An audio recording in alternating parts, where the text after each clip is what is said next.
जो लड़की चंद दिनों पहले तक पीड़िता थी वो अब सजा के हकदार बन गई। जिस लड़की ने अदालत में गवाही देकर एक आरोपी के खिलाफ कार्रवाई की मांग की थी, वही लड़की अदालत में अपनी गवाही से क्या मुकरी कि वो ही खुद आरोपी बनकर सलाखों के पीछे पहुंच गई। दरअसल बरेली में एक मामला ऐसा ही सामने आया है, जिसमें एक लड़की को अदालत ने झूठी गवाही देने के मामले में उस पीड़ित लड़की को ही आरोपी बनाकर सजा सुनाई है। दरअसल बरेली के बारादरी थाना क्षेत्र के रहने वाली एक नाबालिग लड़की 2019 में घर से गायब हो गई थी, जिसके बाद उसकी मां ने अजय उर्फ राघव के खिलाफ उसके बहला फुसला कर ले जाने और नशीला पदार्थ खिलाकर बलात्कार करने का मुकदमा दर्ज कराया था।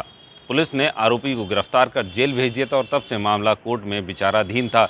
सरकारी वकील सुनील पांडे ने बताया कि 2019 में दर्ज हुए मुकदमे में जब कोर्ट में सुनवाई चली, सुनवाई के दौरान अदालत में पीड़िता ने अपने 164 के बयानों में आरोप लगाया कि अजय उर्फ राघव उसको बरेली से दिल्ली ले गया, जहां उसने नशीली पदार्थ खिलाकर उसको साथ कई दिनों तक बलात्कार की घटना को अंजाम दिया।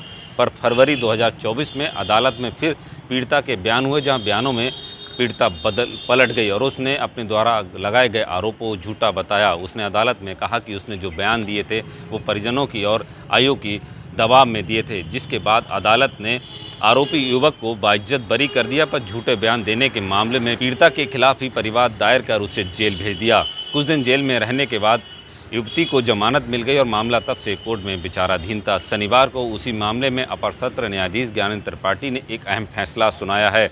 अपर सत्र न्यायाधीश ने अपने फैसले में कहा है कि इस लड़की के झूठे बयान के चलते एक निर्दोष युवक को लगभग 4.5 साल जेल में रहना पड़ा और झूठे बयान के चलते इसको आजीवन कारावास भी हो सकती थी। इसी झूठे बयान देने के आरोप में लड़की को अदालत ने लगभग 4.5 साल की सज़ा सुनाई है, साथ ही 5,88,000 रुपये का जुर्माना भी लगाया है। ये 2019 का मामला है। एक पीड़िता थी, उसकी मां ने वर्ष 2019 में अजय और राघव के मुलजिम था, उसके खिलाफ 376, 366, 342 की एक रेप का मुकदमा दर्ज कराया था। उसका ट्रायल चला कोर्ट में। ट्रायल में उसने अपने बयानों में ये कहा था कि इसने मुझे दिल्ली ले गया, नशीला पदार्थ कराया, मेरे साथ बलात्कार किया। उसके बाद उसके 4 महीने के बाद उससे प्रतिपरीक्षा हुई, फिर उसको अपने बयानों में मुकर गई कि इसने मेरे साथ कोई बलात्कार नहीं किया, ना ही कोई नशीला पदार्थ खिलाया, मैं स्वेच्छा से गई थी। तब कोर्ट ने अभियुक्त तो अजय और राघव को बरी कर दिया, इसके खिलाफ फैसला लिया और उसके खिलाफ मुकदमा दर्ज करा के परवाह दर्ज करने के बाद इसे जेल भेज दिया। जेल जाने के बाद ये जेल गई। जेल जाने के बाद इसकी बेल हुई।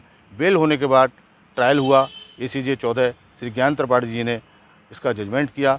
जजमेंट में ये फैसला लिया गया कि इसने अभियुक्त को झूठा फंसाया, कोर्ट में झूठे बयान दिए, इसलिए ये ऐतिहासिक फैसला सुनाया गया है, जिसमें 4.5 वर्ष की सज़ा सुनाई गई है। 5,88,000 रुपये का इसके ऊपर जुर्माना लगाया गया है। टिप्पणी ये की है कि इसमें आजीवन कारावास भी हो सकती थी, लेकिन कोर्ट ने ये कहा समाज में गलत संदेश जाएगा, इसलिए कम से सज़ा दी गई। 4.5 वर्ष की सज़ा दी गई है। इसकी 4 बहनें भी थी। पारिवारिक स्थिति देखते हुए कोर्ट ने ये कहा, महिलाएं अपने कानून का ये दुरुपयोग करती हैं, जिससे कोई आदमी गलत संदेश न जाए, जिससे कोई आदमी को झूठा फंसा कर ये मुकदमा दर्ज कराते हैं। आरोपी 4.5 वर्ष सज़ा उसने काटी, उसे कोर्ट ने अदालत ने बरी कर दिया। जो आरोपी को 4 साल 6 वर्ष 8 माह की सज़ा जो हुई है, उतना ही कोर्ट ने कहा कि इतनी ही सज़ा इसे काटनी चाहिए कि उसमें आजीवन कारावास हो सकती थी, इसलिए इसे 4.5 साल की सज़ा इसे भी दी गई है, महिला को। और उसे उस पर जुर्माना भी 5,88,000 रुपये लगाया गया। देखिए, ये लगता है कि समाज में गलत संदेश जाता है कि महिलाएं झूठ बोल के मुकदमा दर्ज करा देती हैं और झूठा फंसा देती हैं, फिर बाद में आके धनोपार्जन करने के लिए, धन उगाही करने के लिए कोर्ट में आके मुकर जाती हैं। ऐतिहासिक मामला है जो इसमें कोर्ट ने ऐतिहासिक फैसला दिया है।